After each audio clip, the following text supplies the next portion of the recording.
ചെമ്പനീർ പൂവിൻ്റെ ഏറ്റവും പുതിയ വിശേഷങ്ങളിലോട്ട് എല്ലാവർക്കും സ്വാഗതം. അപ്പോൾ നമ്മുടെ ചന്ദ്രോദയത്തിൽ നിന്നും രേവതിയെ കാണാതാവുകയാണ്. ആ എപ്പിസോഡിനെ കുറിച്ചാണ് ഞാനിന്ന് പറയാൻ പോകുന്നത്. അപ്പോൾ ചാനൽ ആദ്യമായി കാണുന്നവരുണ്ടെങ്കിൽ സബ്സ്ക്രൈബ് ചെയ്യണം. വീഡിയോ ഇഷ്ടമായെങ്കിൽ ലൈക്ക് ചെയ്യാനും മറക്കരുതേ. അപ്പോൾ ഒരു ദിവസം നമ്മുടെ സച്ചിയുടെ വീട്ടിൽ സച്ചിയുടെ കൂടെ പഠിച്ച പണ്ടത്തെ ഒരു ഫ്രണ്ട് വരുവാണ്. സച്ചിനെ കല്യാണം വിളിക്കാൻ വേണ്ടിയിട്ട് വരുവാണ്. അപ്പോൾ ഫ്രണ്ടിനെ കാണുമ്പോഴേക്കും സച്ചി അകത്തോട്ട് വളരെ സന്തോഷത്തോടെ തന്നെ വിളിച്ച് ഇരുത്തുന്നൊക്കെയുണ്ട്. സച്ചിയുടെ ഫ്രണ്ട്സിനെ സച്ചിനെ പോലെ തന്നെ ചന്ദ്രയൊന്നും വില കൊടുക്കത്തില്ലല്ലോ. അവരൊന്നും മൈൻഡ് പോലും ചെയ്യുന്നില്ല സച്ചിയുടെ സുഹൃത്തിനെ കണ്ടിട്ട്. ശ്രുതി ആയാലോ അതെ, ശ്രുതി ആയാലോ അതെ, അവരും മൈൻഡ് ചെയ്യുന്നില്ലേ. പക്ഷേ സച്ചി ഭയങ്കര സന്തോഷത്തോടെ തന്നെ രേവതിയെ വിളിച്ച് രേവതി ഒരു ചായ എടുക്കുക എന്നൊക്കെ പറഞ്ഞ് രേവതിയെ കൊണ്ട് ചായയൊക്കെ എടുപ്പിക്കുന്നുണ്ട്.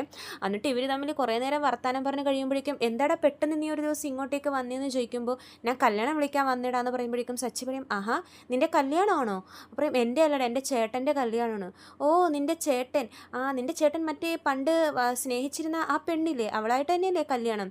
ഇല്ലടാ അതൊക്കെ പോയി എന്ന് പറയുവാണ്. ഇത് വീട്ടുകാർ കണ്ടുപിടിച്ച ഒരു കുട്ടിയാണ്, ആ കല്യാണം വിളിക്കാനാണ് ഞാൻ വന്നതെന്ന് പറയുമ്പോഴേക്കും സച്ചി പറയും, ഓ വീട്ടുകാർ കണ്ടുപിടിച്ച കുട്ടിയോ? നിൻ്റെ ചേട്ടനും ആ പെണ്ണുമായിട്ട് ഭയങ്കര സീരിയസ് റിലേഷൻഷിപ്പൊക്കെ ആയിരുന്നില്ലേ? ആയിരുന്നു, പക്ഷെ അത് ബ്രേക്കപ്പായി പോയടാ. ഓ അപ്പോൾ എടാ നീ പ്രത്യേകം സൂക്ഷിക്കണം. സുധീനെ കേൾപ്പിക്കാൻ വേണ്ടി ഒച്ചത്തി പറയുവാണേ സച്ചി. എടാ ചേട്ടൻ്റെ കല്യാണമാണ് ശരി, പക്ഷെ നീ ആ ഏരിയയിലൊന്നും നിന്ന് പോകരുത് കേട്ടോ. അപ്പോൾ ശ്രുതിയും ചന്ദ്രയ്ക്ക് ഇങ്ങനെ നോക്കി നിൽക്കുവാണ്. രേവതി ഉണ്ട് കേട്ടോ. പറയും അതെന്താടാ ഞാനവിടെ നിന്നാൽ? അല്ല നിൻ്റെ ചേട്ടൻ ഓൾറെഡി ഒരു റിലേഷൻഷിപ്പ് ഉണ്ടായിരുന്നു, ചിലപ്പോൾ മനസ്സ് മാറി കല്യാണ സമയത്ത് ചേട്ടനെങ്ങാനും ഒളിച്ചോടി പോയാലോ ആ പെണ്ണിൻ്റെ കൂടെ. പറയും പോടാ അങ്ങനെയൊന്നും പറയില്ലേ. ഉണ്ട്, എനിക്കറിയാവുന്ന എൻ്റെ അനുഭവത്തിൽ വെച്ച് പറയുക. പിന്നെ ആ പെണ്ണിനെ താലി കെട്ടാൻ ആരും ഇല്ലാത്തതുകൊണ്ട് വേണമെങ്കിൽ നിന്നെ കൊണ്ട് കെട്ടിക്കും. പിന്നെ ലാസ്റ്റ് നീ പെടും, ആ പെണ്ണ് നിൻ്റെ തലയിലാവും. പിന്നെ നിൻ്റെ ജീവിതം അതോടെ കൂടെ കട്ടപ്പോകാൻ, നിൻ്റെ സമാധാനം പോവും. പിന്നെ നിൻ്റെ ജീവിതത്തിലുള്ള കണ്ട പ്രശ്നങ്ങളെല്ലാം ഉണ്ടാവും. അതുകൊണ്ട് കല്യാണ സമയത്ത് നീ ആ പരിസരത്ത് പോലും ഉണ്ടാകരുതെന്ന് പറയുവാണേ. അപ്പോൾ ഇതൊക്കെ ശ്രുതിയും ഇങ്ങനെ കേട്ടോണ്ടിരിക്കുവാണ്. ചന്ദ്രയും കേൾക്കുന്നുണ്ട്. പക്ഷേ രേവതിക്ക് ഇത് കേൾക്കുമ്പോൾ ഭയങ്കരമായിട്ട് ഫീൽ ആവുകയാണ്. കാരണം സച്ചി ഉദ്ദേശിച്ചത് രേവതിയാണല്ലോ. ശ്രുതി കെട്ടാനിരുന്ന പെണ്ണായിരുന്നല്ലോ രേവതി. അത് ശ്രുതി ഒളിച്ചോടി പോയോണ്ട് സച്ചിയുടെ തലയിലായതാണല്ലോ രേവതിയുടെ മനസ്സിലപ്പോൾ അങ്ങനെയൊക്കെ കയറുവാണ്. സച്ചേട്ടൻ എന്നെ ഇഷ്ടമല്ലേ, സച്ചേട്ടനെ ഇപ്പോഴും എൻ്റെ മനസ്സിൽ എന്നെ കെട്ടിവെച്ച് കൊടുത്തു എന്നുള്ളൊരു വിചാരമാണോ എന്നൊക്കെ രേവതിക്ക് തോന്നിപ്പോകുവാണ്. സച്ചി എന്നിട്ടും കുറേ ഇങ്ങനെ ആ കല്യാണത്തിനെ പറ്റി പറയുന്നുണ്ട്. ഞാൻ വെറുതെ പറയുന്നതല്ല കേട്ടോ, നിൻ്റെ കുടുംബക്കാർ മൊത്തം ആ പെണ്ണിനെ നിൻ്റെ തലയിൽ കെട്ടിവെച്ച് തരും, പിന്നെ നിനക്കതൊരു ബാധ്യതയായിട്ട് മാറും എന്നൊക്കെ പറയുമ്പോഴേക്കും രേവതിക്ക് സങ്കടം വരുന്നുണ്ട്. രേവതി ഒന്നും മിണ്ടുന്നൊന്നുമില്ല, കാരണം ഒന്നും പറയാൻ പറ്റില്ലല്ലോ സച്ചിനെ, സുഹൃത്തിരിക്കുമല്ലോ അടുത്ത്.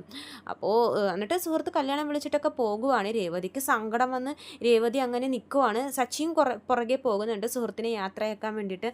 അപ്പോൾ തന്നെ ശ്രുതി പറയുന്നുണ്ട്, കണ്ടോ അമ്മേ അവൻ എങ്ങനെയാണ് സുഹൃത്തിൻ്റെ മുമ്പിൽ ഇൻസൾട്ട് ചെയ്യുന്നത് നോക്കി എന്നെ. വീണ്ടും ആ പഴയ കാര്യങ്ങൾ കുത്തിപ്പൊക്കി അവൻ ഇങ്ങനെ എടുത്തുകൊണ്ടിരിക്കുക എന്ന് പറയുമ്പോൾ ചന്ദ്ര പറയും, എടാ അവൻ പഴയ കാര്യങ്ങളും കുത്തിപ്പൊക്കിയിട്ടുണ്ടെങ്കിലും ഇവിടെ കൂടുതൽ അപമാനിച്ചിരിക്കുന്നത് അവൻ്റെ ഭാര്യയെ തന്നെയാണ്. നിനക്കത് കേട്ടിട്ട് മനസ്സിലായില്ലേ?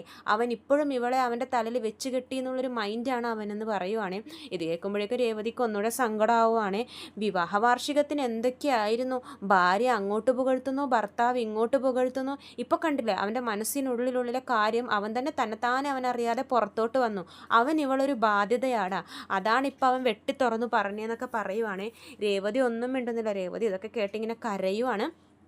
എന്നിട്ട് പിന്നെ കാണിക്കുന്നത് നമ്മുടെ ശ്രുതിയും ഭക്ഷണം കഴിക്കാൻ, ചന്ദ്ര വരുവാണ് ഭക്ഷണം കഴിക്കാൻ വേണ്ടിയിട്ട്. രേവതി കഴിക്കാൻ എടുക്കുമെന്ന് പറയുമ്പോൾ രേവതി പറയും, ഞാൻ ഇന്നൊന്നും ഉണ്ടാക്കിയിട്ടില്ല. അപ്പോൾ ചന്ദ്ര പറയും, അതെന്താ ഒന്നും ഉണ്ടാക്കാത്തേ? എനിക്കുണ്ടാക്കാൻ വയ്യ. നീ എന്താടി അഹങ്കാരം പറയുവാണോ? ഞാൻ ഉണ്ടാക്കുന്നില്ലെന്നല്ലേ പറഞ്ഞേ, അമ്മ വേണമെങ്കിൽ കയറി ഉണ്ടാക്കിക്കോ, എനിക്കൊന്നും ഉണ്ടാക്കാനൊന്നും വയ്യാന്ന് രേവതി അത്രയും ദേഷ്യത്തിലിരിക്കുവാണേ. അപ്പോൾ ചന്ദ്ര പറയുന്നുണ്ട്, നിനക്ക് ആ ദേഷ്യമായിരിക്കും നിൻ്റെ ഭർത്താവ് നിന്നൊരു ബാധ്യതയായിട്ട് കാണുന്നതിൻ്റെ, അതാണ് സത്യം, നീ അത് മനസ്സിലാക്കുക എന്ന് പറയുമ്പോൾ രേവതിക്ക് ഒന്നുകൂടെ ദേഷ്യം വരുവാണ്. രേവതിക്ക് എല്ലാം കൂടി ഭ്രാന്ത് പിടിച്ചിട്ട്, കാരണം രേവതിക്ക് അത്രയ്ക്ക് ഇഷ്ടമാണ് സച്ചിനെ, പക്ഷേ സച്ചി തന്നെ ഒരു ബാധ്യതയായിട്ടാണ് കാണുന്നതെന്ന് പറഞ്ഞപ്പോഴേക്കും രേവതിക്ക് അത് സഹിക്കാൻ പറ്റുന്നില്ല. പിന്നെ ഭക്ഷണം കഴിക്കാൻ വേണ്ടി ഓരോരുത്തരായിട്ട് വരുവാണ്. ശ്രുതിയും ശ്രീകാന്തും എല്ലാവരും വരുമ്പോഴും പറയുന്നുണ്ട്, അമ്മയും ഭക്ഷണം ആയില്ലേന്ന് ചോദിക്കുമ്പോൾ ചന്ദ്ര പറയും, എടാ മഹാറാണി ഇപ്പോഴും അടുക്കള കയറിയിട്ടില്ല, ഒന്നും ഉണ്ടാക്കിയിട്ടില്ല എന്ന് പറയുമ്പോൾ ശ്രുതി പറയും, അയ്യോ എനിക്ക് ബിസിനസ് മീറ്റിംഗ് ഒക്കെ ഉണ്ട്, ഇപ്പം തന്നെ ലേറ്റായി, ഇനി ഞങ്ങൾ എപ്പോൾ കഴിച്ചിട്ട് പോവാനാ, ശരി വേഗം ഉണ്ടാക്കുമെന്ന് പറയുമ്പോൾ രേവതി പറയും, എനിക്കുണ്ടാക്കാൻ വയ്യ, ഞാൻ ഇന്ന് ഉണ്ടാക്കുന്നില്ല എന്ന് പറയുവാണ്. അപ്പോൾ തന്നെ ചന്ദ്രക്ക് ഇങ്ങനെ ദേഷ്യം വരും. അവളുടെ അഹങ്കാരം കണ്ടില്ലേ, അവൾ പറയുന്നത് കണ്ടില്ലേ, ഉണ്ടാക്കാൻ വയ്യാന്ന്. ശരി. അപ്പോൾ ശ്രുതി പറയും, രേവതി ഉണ്ടാക്കാൻ വയ്യെങ്കിൽ നിനക്കത് നേരത്തെ പറഞ്ഞുകൂടായിരുന്നു, ഞങ്ങൾ പുറത്തുനിന്നെങ്കിലും ഓർഡർ ചെയ്തോ അല്ലെങ്കിൽ പുറത്ത് പോയോ കഴിക്കുമായിരുന്നില്ലേ, ഇതിപ്പോഴാണോ പറയുന്നതെന്നൊക്കെ ചോദിക്കുമ്പോൾ രേവതി ഒന്നും മിണ്ടുന്നില്ല. രേവതി ഇങ്ങനെ ദേഷ്യത്തിൽ നിൽക്കുവാണ്.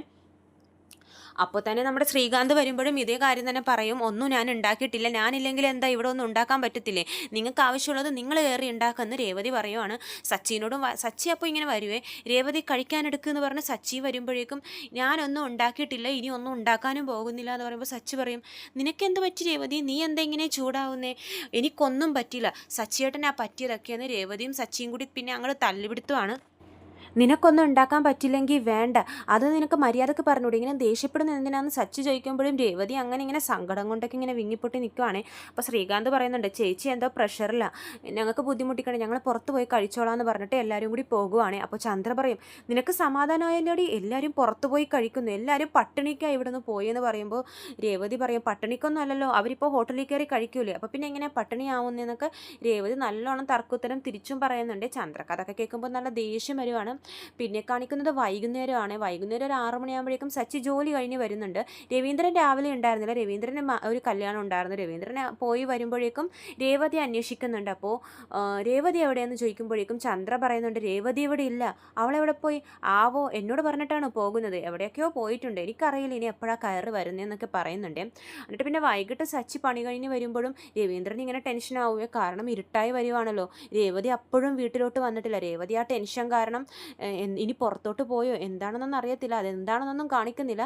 സച്ചി വീട്ടിൽ കയറി രേവതി ചായ എടുക്കുമെന്ന് പറയുമ്പോൾ ചന്ദ്ര പറയും, നിൻ്റെ ഭാര്യ ഇവിടെ ഇല്ല. ഭാര്യ ഇല്ലേ, വണ്ടി ഉണ്ടല്ലോ പുറത്തെന്ന് പറയുമ്പോൾ, ആ വണ്ടിയുണ്ട്, അവൾ പക്ഷേ ഇവിടെ ഇല്ല, ഉച്ചയ്ക്ക് ഇവിടെ നിന്ന് ഇറങ്ങിപ്പോയതാ, പിന്നെ കണ്ടിട്ടില്ല എന്ന് പറയുമ്പോൾ രവീന്ദ്രൻ പറയും, അവൾ എവിടെ പോയതാടാ സച്ചി എന്ന് ചോദിക്കും.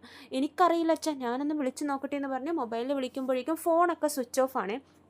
അപ്പോൾ ചന്ദ്ര പറയുന്നുണ്ട്, അവൾ ഫോൺ സ്വിച്ച് ഓഫ് ആക്കി വെക്കും, സ്വിച്ച് ഓഫ് ആക്കി വെച്ചില്ലെങ്കിലേ അത്ഭുതമുള്ളൂ, കാരണം ആരും വിളിച്ച് ബുദ്ധിമുട്ടിക്കണ്ടല്ലോ, ആരെങ്കിലും വിളിച്ച് ഫോൺ അറ്റൻഡ് ചെയ്ത് കഴിഞ്ഞാൽ പിന്നെ ഇവിടെ വന്ന് വീണ്ടും ഭക്ഷണമൊക്കെ ഉണ്ടാക്കി തരേണ്ടി വരില്ലേന്ന് പറയുവാണ്. അപ്പോൾ രവീന്ദ്രൻ പറയും, നീ എന്താടി ചന്ദ്ര ഇങ്ങനെയൊക്കെ പറയുന്നത്, പിന്നെ രാവിലെ തൊട്ട് അവൾ ഇവിടെ ഒരു സാധനം ചെയ്തിട്ടില്ല, ഒന്നും ഉണ്ടാക്കിയിട്ടില്ല, അവൾ എവിടെയോ ഇറങ്ങി പോയിരിക്കുക എന്നിട്ട് അഹങ്കാരവും കാണിച്ചിട്ട്. അപ്പോൾ രവീന്ദ്രൻ പറയും, അതെന്താ രേവതി അങ്ങനെയൊന്നും അവൾക്ക് അങ്ങനത്തെ സ്വഭാവമൊന്നും ഇല്ലാത്തല്ലോ, നീ വെറുതെ പറയല്ലേ ചന്ദ്ര എന്ന് പറയുമ്പോൾ, ഞാൻ വെറുതെ പറയുന്നതെന്നല്ല, വേണമെങ്കിൽ നിങ്ങൾ സച്ചിനോട് ചോദിച്ചു നോക്കുമെന്ന് പറയുമ്പോൾ സച്ചി പറയും, ആ രേവതി രാവിലെ ഒന്നും ഉണ്ടാക്കിയില്ല, അവളെന്തോ ടെൻഷനും കാര്യങ്ങളൊക്കെ ആയിരുന്നു. അപ്പോൾ രവീന്ദ്രൻ പറയും, എന്ത് പറ്റി അവൾക്ക് എന്നൊക്കെ ആലോചിക്കുവാണേ. സച്ചിക്കും അപ്പോൾ കാര്യം മനസ്സിലായിട്ടില്ല, രാവിലത്തെ ആ പ്രശ്നം കാരണം സച്ചിയുടെ വായിൽ നിന്ന് എന്താ വീണതെന്ന് അപ്പോഴും സച്ചിക്ക് ഓർമ്മയൊന്നുമില്ലേ. അതിൻ്റെ ഇടയിൽ അവർ തമ്മിൽ വഴക്കടിക്കുമ്പോൾ പറയുന്നുണ്ട്, രേവതി സച്ചിയേട്ടൻ്റെ മനസ്സിലുള്ള കാര്യമല്ലേ സച്ചിയേട്ടൻ തുറന്നു പറഞ്ഞത്, സച്ചിയേട്ടൻ ഇപ്പോഴും എന്നെ ഒരു ബാധ്യതയായിട്ടാണ് കാണുന്നത്, എന്നെ തലയെക്കെട്ടി വെച്ചിരിക്കുന്നതായിട്ടൊക്കെയാണ് തോന്നുന്നതെന്നൊക്കെ പറഞ്ഞിട്ട് രണ്ടുപേരും അങ്ങോട്ടും ഇങ്ങോട്ടൊക്കെ തല്ലുപിടിക്കുന്നുണ്ട്. അപ്പോൾ സച്ചിയുടെ മനസ്സിലത് തോന്നുന്നുണ്ട്, രേവതിക്ക് അത്രയും ഫീലായിട്ടുണ്ടാവും, അതായിരിക്കും അവൾ ചിലപ്പോൾ വീട്ടിൽ പോയിട്ടുണ്ടാവും എന്നൊക്കെ പറഞ്ഞ് സച്ചി വീട്ടിലോട്ട് വിളിച്ച് നോക്കുമ്പോൾ വീട്ടിലും എത്തിയിട്ടില്ല രേവതി. അപ്പോൾ സച്ചിക്ക് ഒന്നുകൂടെ ടെൻഷനാവുകയാണ്. അപ്പോൾ ചന്ദ്ര പറയും, അവൾ തെണ്ടിത്തിരിഞ്ഞ് എപ്പോഴാണെങ്കിലും വന്നോളും, നിങ്ങൾക്ക് വേറെ പണിയില്ല, അവളുടെ വിചാരം അവളില്ലെങ്കിൽ ഈ വീട്ടിലെ പണിയൊന്നും നടക്കില്ലെന്നാ. ശ്രുതി മോളെ നീ കയറി അടുക്കളയിൽ പോയി എന്തെങ്കിലും ഉണ്ടാക്കുക എന്നൊക്കെ പറയുവാണേ. ശ്രുതി ആദ്യം ഒന്നും മടിക്കുമെങ്കിലും അടുക്കളയിൽ കയറി ഭക്ഷണമൊക്കെ ഉണ്ടാക്കുന്നുണ്ട്.